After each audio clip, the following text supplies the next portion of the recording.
BPL এ Dhaka capital শিবিরের জন্য একেবারে দুঃসংবাদ বলতে গেলে বলাই যায়, সেটা হচ্ছে সায়েম আয়ুবকে না পাওয়া।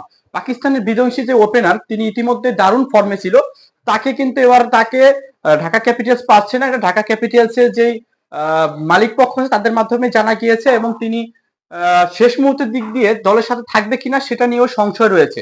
ইতিমধ্যে সায়েম আয়ুবের রিপ্লেসমেন্ট হিসেবে ঢাকা ক্যাপিটালস কিন্তু নামিবিয়ার বিধ্বংসী এক ওপেনারকে নিয়েছে, সেটা হচ্ছে জেপি কর্জে। জেপি কর্জের নাম শুনে অনেকে হয়তো বা নাক ছিটকাতে পারেন, কিন্তু জেপি কর্জে একজন বিধ্বংসী একজন ওপেনার।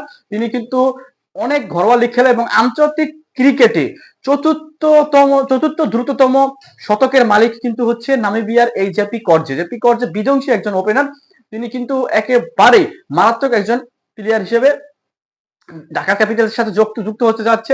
দেখা যাক তিনি ঢাকা ক্যাপিটালসে সায়েম আয়ুবের যেই রিপ্লেসমেন্টটা সঠিকভাবে পূরণ করতে পারে কিনা, সেটাও এখন দেখার বিষয়। এদিকে দুর্বার রাজশাহী, যাকে কিনা সবাই দুর্বল রাজশাহী হিসেবে জানতো, তারাও কিন্তু শেষ মুহূর্তে কিছু চমক নিয়ে আসছে।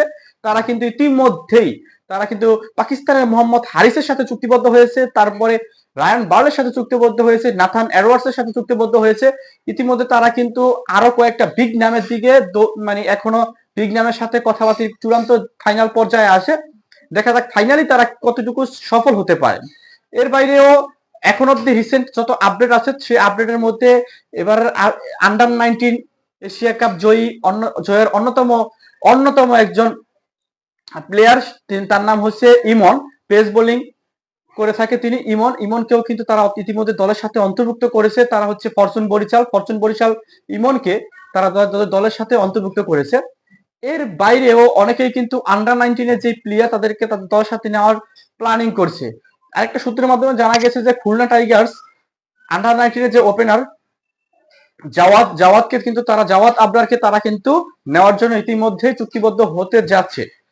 আরো অনেক প্লেয়ারের সাথে অনেক দল কথা বলছে, ফরেন অনেক প্লেয়ারের সাথে কথা হচ্ছে। ইতিমধ্যেই কিন্তু নানান ধরনের যে প্রযুক্তিগুলো রয়েছে, আপনার যেটা নিয়ে আমি এর আগেও বলছিলাম, এলইডি প্যারিমিটার, সেটা কিন্তু ঢাকাতে ইতিমধ্যে এসে পৌঁছে গিয়েছে। কিছুক্ষণ আগের একটা ভিডিওতে আমরা দেখতে পেলাম যে এলইডি প্যারিমিটারটা ঢাকা মিরপুর স্টেডিয়ামে ইতিমধ্যে এসে পৌঁছে গিয়েছে। বাকি যেগুলো আছে, বাকি ক্যামেরা থেকে শুরু করে ড্রোন ক্যামেরা, সবকিছু কিন্তু একেবারে গোছালো ভাবে শুরু হতে যাচ্ছে। বিসিবি যদি একটু গোছালো ভাবে বিপিএলটা আয়োজন করতে পারে, বা বিপিএলটা হবে জনগণের কাছে একেবারেই পছন্দনীয় একটি বিপিএল, এবং জনগণের কাছে এটাকে আরো জনপ্রিয় করে তুলতে বিসিবির আরো নানান ধরনের উদ্যোগ নেওয়া এবং বিজ্ঞাপনটাকে আরো বাড়িয়ে দেওয়া, এবং যারা ফ্রাঞ্চাইজি রয়েছে তাদের সাথে কথা বলে তাদেরকে নিয়ে বিভিন্ন ধরনের কাউন্সিলিং করলে বিপিএলটা আরো জাঁকজমকপূর্ণ হবে। ইতিমধ্যে যারা এই বিপিএল সাথে সংযুক্ত হয়েছে, তারা কিন্তু ইতিমধ্যে ঢাকাতে আসা শুরু করেছে। চিটাগাং কিংস ইতিমধ্যে তারা প্র্যাকটিস শুরু করেছে। তাদের যে হোস্ট রয়েছে ইয়াশাস সাগর, তিনি কিন্তু ইতিমধ্যে এসে পড়েছে, এবং তাদের যে মেইন কোচ রয়েছে, হেড কোচ শন্টেড, কিন্তু ইতিমধ্যে ঢাকাতে পৌঁছে গিয়েছে। তারা কিন্তু ইতিমধ্যে প্র্যাকটিস শুরু করে দিয়েছে। আশা করি 2-1 দিনের মধ্যে সমস্ত প্লেয়ারগুলো ঢাকাতে এসে উপস্থিত হবে, এবং বিপিএলটাকে আরো জাঁকজমক করে তুলবে। 30 তারিখের আগেই বিপিএলটা সকলের কাছে পৌঁছে যাবে, এবং 30 তারিখে আমরা প্রথম ম্যাচটা দেখতে পাবো। খুবই সুন্দর একটি ম্যাচ হবে, উপভোগ একটা ম্যাচ হবে, সেই সময় প্রত্যাশা আমরা সবাই করছি। ধন্যবাদ সবাইকে। ভিডিওটি ভালো লাগলে অবশ্যই লাইক, কমেন্ট এবং শেয়ার করে দিবেন।